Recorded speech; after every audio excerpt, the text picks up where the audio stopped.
Hello friends, हमारे YouTube channel academy 1.1 में आपका स्वागत है।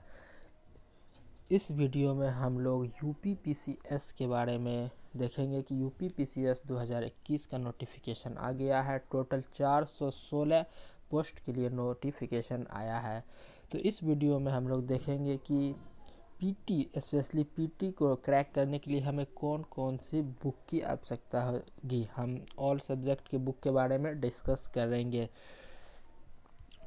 फ्रेंड्स, अगर आपको हमारा वीडियो अच्छा लगे तो प्लीज़ हमारे चैनल को सब्सक्राइब करें और वीडियो को लाइक करें और शेयर भी करें।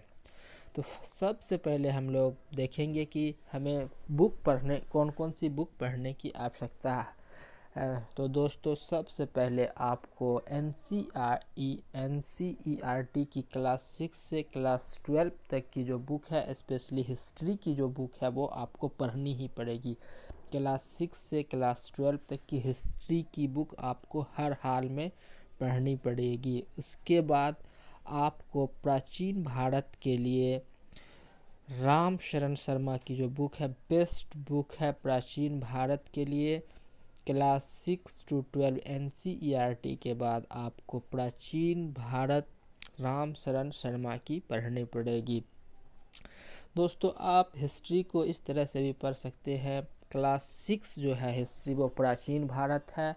उसके बाद क्लास 7 मध्यकालीन भारत है और क्लास 8 में 2 पार्ट है जो कि आधुनिक भारत है।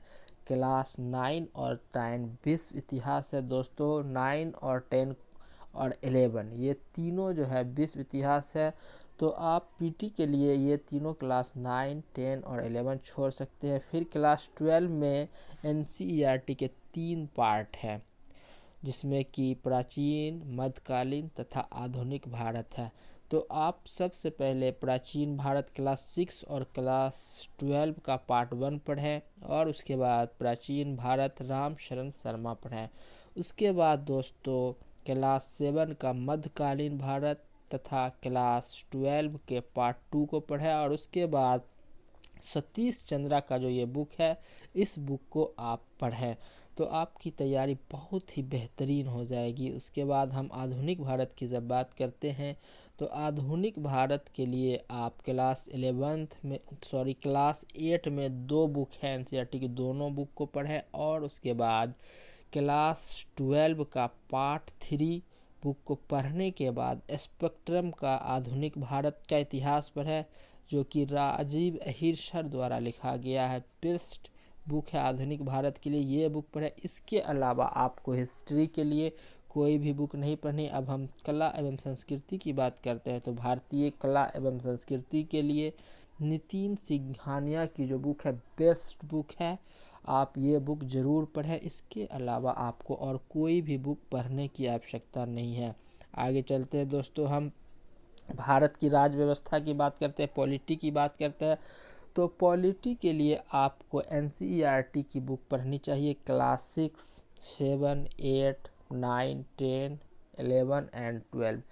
क्लास 6 to 12 आपको पॉलिटी पढ़ने से आपका कॉन्सेप्ट बिल्ड होगा, आपका बेसिक क्लियर होगा। उसके बाद आपको एम लक्ष्मीकांत की बुक पढ़नी चाहिए, भारत की राज व्यवस्था, जो कि पॉलिटी की सबसे बेस्ट बुक है एम लक्ष्मीकांत। आप अगर चाहें तो क्लास 6 से 12 पॉलिटी के जो एनसीईआरटी की बुक है उसको स्किप कर सकते हैं, बट आपको एम लक्ष्मीकांत की बुक पढ़नी चाहिए। लेकिन अगर आप एनसीईआरटी 6 to 12 पढ़ लेते हैं तो ये आपके लिए ज़्यादा बेहतर होगा। इससे आपका कॉन्सेप्ट बिल्कुल क्लियर हो जाएगा। आगे चलते हैं दोस्तों, हम भूगोल की जब बात करते हैं तो भूगोल में आपको क्लास 6 to 12 एनसीईआरटी की जो बुक है वो आपको हर हाल में पढ़नी ही है। अगर आपको पुरानी वाली एनसीईआरटी मिल जाए क्लास 6 to 12 तो पहले उसको पढ़ लें।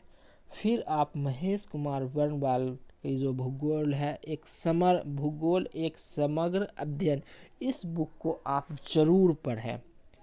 आगे चलते हैं, पर्यावरण एवं पारिस्थितिकी की बात करते हैं तो पर्यावरण एवं पारिस्थितिकी के लिए साइंस की जो बायोलॉजी की बुक है क्लास 12 की, उसमें कुछ चैप्टर हैं लास्ट में पर्यावरण एवं पारिस्थितिकी के संबंध, उसको पढ़ सकते हैं। उसके बाद आपको नीरज नचिकेता सर की बुक बेस्ट बुक है हिंदी माध्यम में। शंकर IAS की बुक भी अच्छी बुक है पर्यावरण एवं परिस्थिति के लिए, परंतु वो हिंदी में अवेलेबल नहीं है। तो हिंदी माध्यम के लिए पर्यावरण एवं परिस्थिति की best book Neeraj Nachiketa sir की है, इसको पढ़िए। इसके अलावा आपको पर्यावरण के लिए कुछ नहीं पढ़ना। आगे चलते हैं। समान विज्ञान के लिए आपको क्लास 6 टू क्लास 10 तक की NCERT की जो बुक है उसे आपको पढ़ना है। उसके बाद आप समान विज्ञान लुसेंट पढ़ सकते हैं। दोस्तों इसके बाद हम बात करते हैं यूपी स्पेशल के लिए। यूपी स्पेशल से पहले हम लोग भारतीय अर्थव्यवस्था की बात करते हैं। भारतीय अर्थव्यवस्था के लिए दोस्तों आपको क्लास 11th की NCERT बुक पढ़नी है। आप सिर्फ क्लास 11th की NCERT बुक पढ़ें, क्योंकि 9, 10 बहुत बेसिक है और क्लास 12 की जो बुक है उससे बहुत ज़्यादा क्वेश्चन आते नहीं हैं। तो बेस्ट रहेगा आपके लिए आप क्लास 11th की NCERT बुक पढ़ें। और भारतीय अर्थव्यवस्था रमेश सिंह की पुस्तक है, बेस्ट पुस्तक है, ये पढ़ें। और आप इस साल का बजट, केंद्र सरकार का बजट और यूपी सरकार का बजट, उसको भी देखें तथा आर्थिक सर्वेक्षण को भी देखना नहीं भूलें दोस्तों, ये भी काफ़ी इम्पोर्टेंट है। आगे चलते हैं। उत्तर प्रदेश स्पेशल के लिए आप परीक्षा वाणी की जो पुस्तक है उत्तर प्रदेश एक समग्र अध्ययन बेस्ट बुक है, ये बुक पढ़ें। इसके अलावा आपको और किसी बुक को पढ़ने की आवश्यकता नहीं है। इसी बुक को आप बार बार पढ़ें, रिवीजन करें, बेस्ट रहेगा। एक सब्जेक्ट का 10 बुक को पढ़ने से अच्छा है एक ही बुक को आप 10 बार पढ़ें। आगे हम करंट अफेयर डिस्कस करेंगे दोस्तों। करंट अफेयर के लिए आपको प्रत्येक दिन एक न्यूज़पेपर पढ़ना है, साथ ही साथ एक मंथली मैगज़ीन आपको हर हाल में लेना है।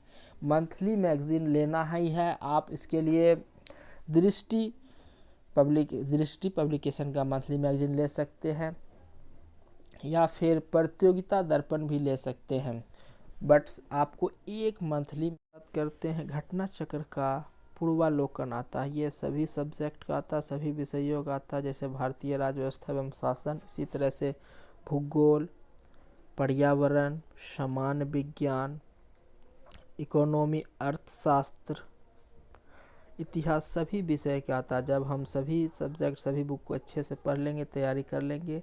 पूर्वालोकन में दोस्तों क्या होता है कि 1990 से लेकर 2020 तक सभी साल के पूछे हुए प्रश्न होते हैं और वो टॉपिक वाइज होते हैं। एक बार हम बुक से पढ़ने के बाद इसको भी हल करेंगे, क्योंकि UPPCS में बहुत सारे प्रश्नों को रिपीट किया जाता है, जिससे हमारी तैयारी बेस्ट हो जाएगी। Okay, thank you. अगर हमारा वीडियो आपको अच्छा लगा हो तो प्लीज़ हमारे चैनल को सब्सक्राइब करें, हमारे वीडियो को लाइक करें और शेयर करना ना भूलें, और बेल आइकन को भी दबाएं ताकि हमारा वीडियो आपको पहले मिल सके। Okay, thank you.